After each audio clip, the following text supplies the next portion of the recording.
Is there anybody left in the town out there? Where'd you all come? Isn't like school still in session? People have jobs? We skipped. I'm honored. Whatever is not otherwise happening in this town, thank you for being here and not otherwise where you would be or perhaps should be. I'm Neil deGrasse Tyson. I'm an astrophysicist. All I do is just share my love of the universe with whoever will listen. And apparently it's become a lot of people lately. So I'm shocked and astonished every time I wake up and realize that, which is an awesome responsibility, actually, because the message is about science. It's not about me. It's not about any one person. It's about something that transcends us all. It's about science and what role it may play in saving us from ourselves, preserving civilization as we've come to know and love it. What I'd like to do is read a speech I wrote. Normally I don't read anything, I just talk. But this speech I was invited to write by the Abraham Lincoln Foundation, Museum Library Foundation, to reflect on the Gettysburg Address, 1863. So I was asked to do this. They called me up. I don't know any more, at the time, I didn't know any more about Lincoln than anybody else. And I'm a scientist. I said, why are you calling me? What? Well, no, we want you to, you know how many words are in the Gettysburg Address? I said, no, is it 272? I said, you counted that? What? I mean, what's impressive is how short the speech is, of course. So I was asked, can I write a 272-word speech that reflected whatever Lincoln meant to me? And I was pretty sure Lincoln didn't mean anything different to me than he did to any other American. So I didn't think myself worthy of participating in such a volume. They were going to compile these into a book. But I said, I'll get back to you. So I slept on it over the weekend. I said, wait a minute, I have a memory of something. Didn't Abraham Lincoln charter the National Academy of Sciences? I looked it up. Yeah, I did that. I had a memory of that. And I had other memories too. Yes, that he instituted the land-grant college system, democratizing higher education, laying the seeds, literal and figurative seeds, for modern agriculture. But this is the guy with slavery and freedom. No, he's more than that. Understandably, we think of him primarily as presiding over the Civil War. I get that. But he's so much more than that. And so I wrote my version of the Gettysburg Address as requested by the Abraham Lincoln Library Foundation. So I'm going to read it to you. Yay. Afterwards, I will just open the mic for questions from you. Because this is my first time in Springfield, and I'm pretty sure everyone who lives in Springfield is in this room right now. So I'd be delighted to hear questions you have about life, the universe, and everything. By the way, there's about 7,000 to 8,000 astrophysicists in the world, and about 7 to 8 billion people. If you divide those two numbers, astrophysicists are 1 in a million. So if you were ever in the same room as an astrophysicist ever, that's when you gotta ask a question, okay? So please indulge me as I read for you. Oh. Just kidding. Like messing with the sound guy. I used to feel sorry for people who were standing the whole time, and then I realized That's exactly what I'm doing. So, you have no sympathy for me. This is on the 150th anniversary of the Gettysburg Address. And I titled it Seedbed. 1.5 centuries ago, civil war divided these United States of America. Yet in its wake, we would kneel as one nation indivisible. During the bloody year of the Gettysburg Address, President Lincoln chartered the National Academy of Sciences, comprised of 50 distinguished American researchers, whose task was then, as now, to advise Congress and the executive branch of all the ways the frontier of science may contribute to the health, the wealth, and security of its residents. As a young nation, just 77 years old, we had plucked the engineering fruits of the Industrial Revolution that had transformed Europe. But Americans had yet to embrace the meaning of science to society. Now, with more than 2,000 members, the National Academy encompasses dozens of fields undreamt of at the time of Lincoln's charter. Quantum physics, discovered in the 1920s, now drives nearly 1/3 of the world's wealth, forming the basis for our computer revolution in the creation, storage, and retrieval of information. And as we continue to warm our planet, climatology may be our only hope to save us from ourselves. During the centennial of its charter, President Kennedy addressed the Academy membership, noting, "The range and depth of scientific achievement in this room constitutes the seedbed of our nation's future." In this, the 21st century, innovations in science and technology form the primary engines of economic growth.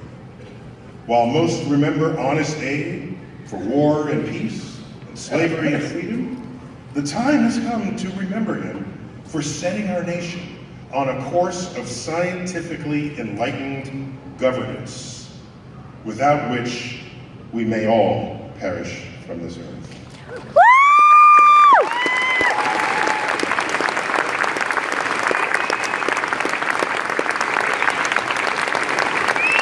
So we elected Trump. So that was heartfelt, and forgive me for reading it and not having memorized it, but it's an exact count of 272 words inspired by Lincoln, putting a little bit of other parts of his legacy on the map that should not go unremembered. And so I'd be delighted to field questions from the audience. If you're not near a mic, I'd be happy to repeat it with my microphone. Were there people lined up already to do this? Oh, sorry, they got the people. They got people. They got people. Okay, sure, go ahead. Hi. Hello. I was wondering, how close do you think we are to colonizing another planet? How close do I think we are to colonizing another planet? See, there's a problem there, okay? When we think of colonization, we think of, for example, the Pilgrims coming over across the Atlantic from Europe to the New World, okay? They were colonists. All right. Well, is that the same thing as having a ship going to Mars, let's say? No! Because when the Pilgrims got off the boat, with the Mayflower, when they stepped off the boat, they could breathe the air. Okay? The trees in the New World were made out of wood, just like the trees in Europe, so they could repair their ship.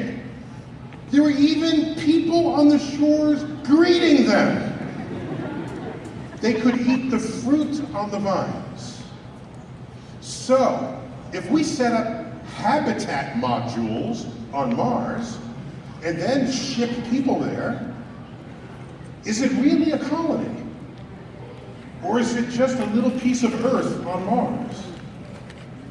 For me, a colony would be you terraform Mars. Isn't that a great word? Terraform. You seed the soils in the atmosphere, put microbes that'll generate oxygen and create an Earth on Mars. Do you realize Mars has more, though it's smaller than Earth, has more land than on Earth? And so there's plenty of places, if we overpopulate the Earth, we're going to need a place to go. That's the only, unless you figure out some other thing to do with 80 billion, I don't know what you're going to do with too many people. You're going to need extra planets. So for me, colonizing requires terraforming. And we do not yet know how to terraform. And so there are people who say, we need to, Hawking included, Stephen Hawking included, say, we need to be able to live on another planet so that we have a place to go after we trash this planet. Okay, that's not very positive thinking, but think about it. If we trash this planet, making it unlivable, and we look for another planet and say, let's do Mars, and then we terraform Mars, turning it into Earth, okay? If we had the geoengineering power to turn Mars into Earth, we'd have the power to turn Earth back into Earth. So I don't see going to another planet as the imperative that others require of it. The word maybe an asteroid will come make us extinct, so you want to protect the species, so have a colony on Mars. I'm thinking, okay, that makes a good headline, multi-planet species. However, I'm a practical guy, and I think to myself, whatever it takes to terraform Mars and ship 1 billion people there, that's probably more effort than deflecting the asteroid. That's what I'm thinking. Okay, so if we're going to go to Mars, it should be because we're exploring, and it's a fun thing to do, and there are tourist joints and research on life on Mars. But to do it so that we're a two-planet species in case one half goes extinct? Save everybody! So, no, is my answer to your question. It's happening anytime soon. Was there another question there? Do I get to go? Oh, over here, yes. A question. Was there? No. Over here. Okay. Yes, right there, yes. Just speak loudly and I'm looking at you. What are your thoughts on the likelihood of other life on the 7 new exoplanets? What is my thoughts on the likelihood of life on the recently discovered exoplanets? There's 7 of them. 7 of them. So, you know, it's a little weird. Like, as I look to my left, there's like Abe Lincoln standing there. And he's not facing me, and I'm saying, how come he's not paying attention? And then if he actually turned around, I would scream like a baby and run the other direction. So, recently announced by NASA, there's a star, a small red star. Red is a cooler color than our white star, and that's even cooler than blue stars that are out there. It's a red dwarf star, we call it. 7 planets discovered, 3 of which are orbiting the Goldilocks zone. That's that place where temperature's just right to sustain liquid water. Too close, the water evaporates. Too far, water freezes. Just right. And life as we know it requires liquid water. So it's tantalizing to think. And so we got artists to draw what the surfaces of those planets might be like, with oceans and lakes and possibly rivers. So there's some issues that were not addressed in the press. I'm just saying. Okay? It turns out those planets are likely to be what's called tidally locked. When we look at the moon, it only ever shows the same face to us.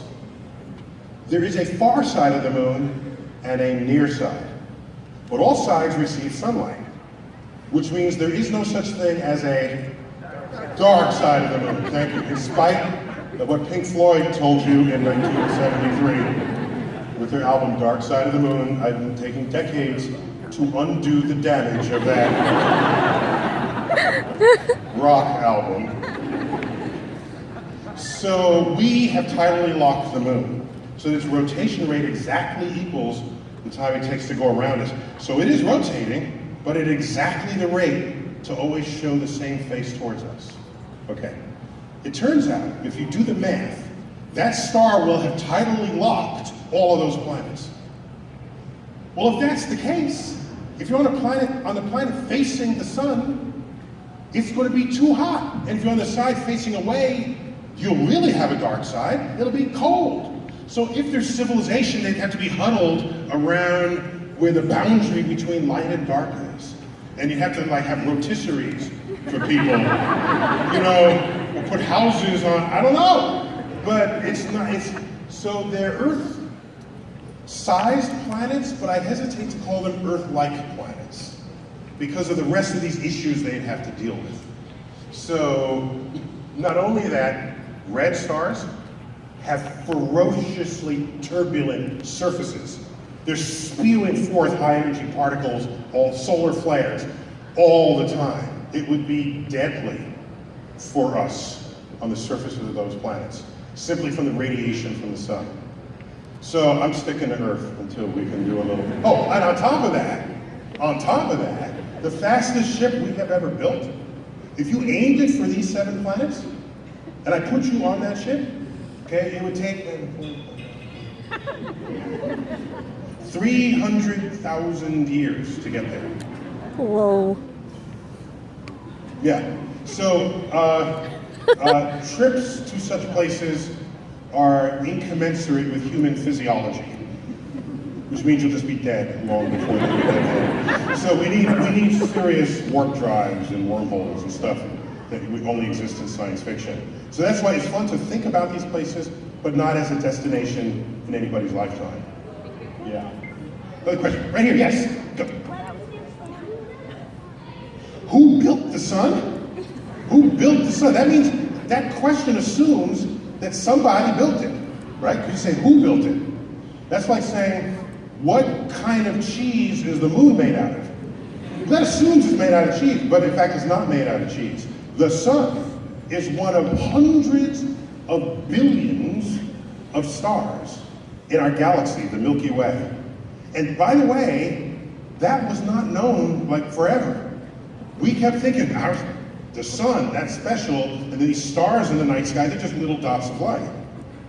And it took a while for people to figure out that these dots of light are just like the sun, except much, much farther away, and therefore dimmer. Okay, so we now, with our telescopes, look around the universe. We find these huge clouds of gas. And these clouds of gas have gravity inside them, and that gravity collapses the gas. And every place you have collapsing gas, inside of one of these clouds, you have the birth of an entire new star system. Not only with a star in the middle, but with a system of planets in orbit around it. It happens all by itself, all the time, and we can watch it happen with our biggest telescopes. So what's interesting to me is that if you go to a galaxy 5 billion light years away, the light from the formation of our own solar system would only just now be reaching them. So they would look this way and they would see the solar system being born. Better yet, get a galaxy 65 million light years away. They're looking at events that happened on Earth 65 million years ago. Those events, the light from those events are just reaching them today. And what happened on Earth 65 million years ago? Dinosaurs croaked because an asteroid took them out. They could bear witness to the asteroid impact that rendered 70% of all the life on Earth extinct, except some of our mammal ancestors, who then could evolve to be something more ambitious than hors d'oeuvres for T-Rex, which is what our mammal ancestors were. A couple more, some more questions. Yes, right here. Yes. What do you have to say to people who don't think that space exploration and research are necessary? What do I have to say to people? Okay, so I'm not going to require that you like science or research or space. No, there's a free country. You can like or not like whatever you want. On top, and I mean this sincerely, in a country with free speech and, we hope, free thought, if you want to think the world is flat, go right ahead. But you should not be put in charge of space agencies if you think that, okay?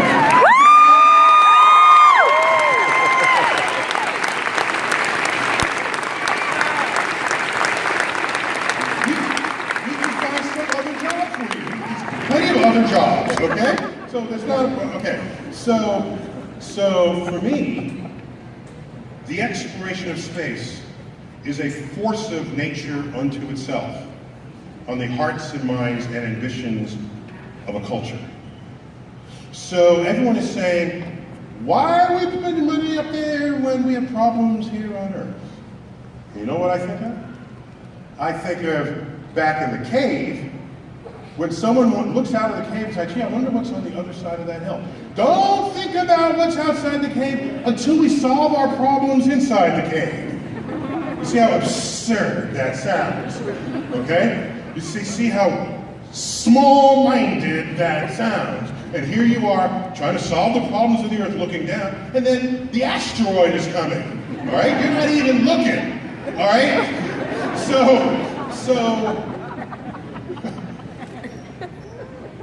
Where was I? Distracted myself. So here it is. Let's say our government decided that we were going to turn the solar system into our backyard. Let's just say that. So what would that take? You need a whole suite of launch vehicles.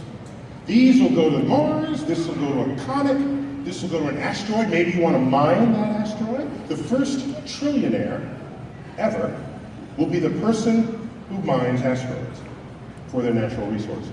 That'll be the first trillionaire, mark my words. All right, so you might want to go to the moon, the backside of the moon. You haven't seen that before? So the whole solar system is just a matter of what rocket combinations you choose. And then you go. Well, if we did that, look how many frontiers will be breached in doing so. We would need the best biologists in case we're looking for life on Mars, the best technologists because the best space miners, okay? And I'm not talking about Bruce Willis, okay? I'm talking about just all of these fields that represent the STEM portfolio, science, technology, engineering, and math. They're all represented in that mission statement, okay? So now watch what happens.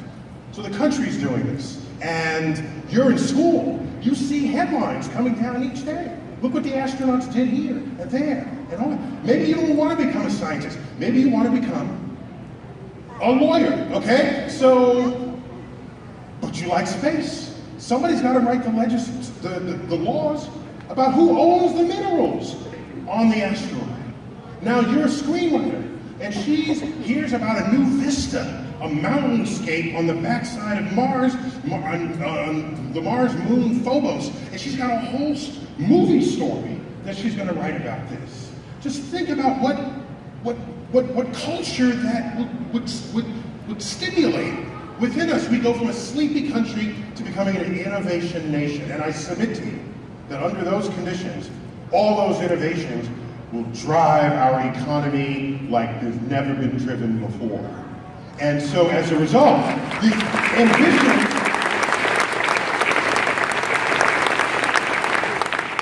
because you know what you have today? You have, in Congress and other places, we need there are enough people that know that science is important. We get that. So now watch, here's what they say. We need a program to get kids interested in science. Okay. You know why you need such a program? Because you're not doing anything that's getting them interested in it. There's nothing happening out there. So you gotta create a program. I'm old enough to, and some of you, I see some gray hair, remember the 1960s, we're going to the moon. You didn't need special programs to get people interested. We were climbing over each other to be scientists and technologists because we wanted to be a part of that adventure. It was built into the DNA of who and what we were in that era. You don't have to tell people that required of them, make it a special program. It all follows. So if you have a better way to stimulate our economy, I want to hear it. But all the research I've done tells me that all you have to want to do is go into space, and you will get the most creative people rising up, stepping forward, and taking us into the future we all imagined we'd be living today and are not.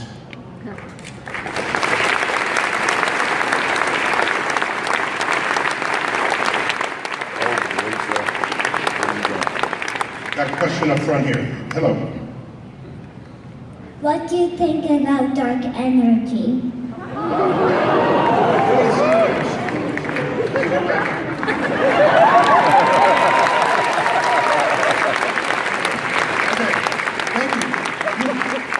You're wearing a lab coat, I noticed. Did you just come from a lab? No, I don't believe you. She said no, but you're wearing a lab coat, and you just asked me a question about dark energy, which is on the frontier of modern astrophysics. So I have to wonder, what are you doing in your basement? Because this is how you get super villains. So, are you doing experiments? Do your parents know what you're doing in your basement? Okay, so did you ask about dark energy or dark matter? Dark energy. Okay. We discovered 20 years ago. By the way, how old are you? 8. Okay. Now you're embarrassing half anybody here because they don't even want to understand. But it's simpler questions. Embarrassing. Grown-ups, we get embarrassed by that. Okay. So we discovered 20 years ago that there's a mysterious pressure in the vacuum of space that is against the force of gravity. It's opposite the force of gravity that's making the universe accelerate in its expansion. We can measure this, but we do not know what it is. So we just came up with a term. We call it dark energy. But what we should just call it Fred or Wilma, because we don't know what it is, but we can measure it. Now here's the thing. If this dark energy keeps up, as we predict will happen, the expansion of the universe will accelerate and move faster and faster and faster. And even the nearby galaxies will accelerate and ultimately go beyond our horizon of visibility. And all the galaxies of the universe will cease to be recognized in the night sky. And all information about the history of the universe will be gone. And all that will be in our universe is just the starry night and nothing else. So for me, that's spooky. I'll tell you why. If we are cosmologists 1 trillion years from now, unless we keep good records and hand it to them, they will know nothing of the origin of the universe, because all the record of that will have long accelerated beyond the horizon. They'll know nothing of it, so they'll try to figure out the universe, missing an entire chapter. So they'll get it wrong. Now here's what I stay awake at night. I ask, is there some chapter of the book of the universe that has been ripped from our pages because we're born in the wrong time to experience it? Yet here we are thinking we've got all the information we need to decode the operations of nature. So I lose sleep over that. But now, since you're asking me about dark energy, maybe you're going to be the one who figures it out. Then you get a Nobel Prize and they give you $1.3 million. And then the press has pictures of you asking this question here today and now. Okay? So pleased to meet you.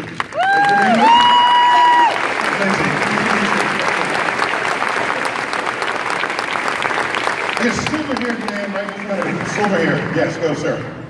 Yeah, you got the silver hair. Yeah. Okay, go ahead. The universe is expanding. Is it from a central point? And if so, how does any galaxy collide with another one if they're all expanding away from each other? Yes, so he's worried about the expanding universe bumping into another universe that's expanding. Galaxies within our universe, how can they ever collide if they're all expanding away from each other at the same rate? Yeah, so The galaxies in our universe are all expanding away from one another. This is the evidence of the expanding universe. You said, is it expanding from a center? Yes, but that center is not accessible to us. For example, if you take a balloon and expand it, and draw little sort of galaxies on the surface of that balloon, the balloon is expanding. If you're on the surface of that balloon, you might ask, where's the center?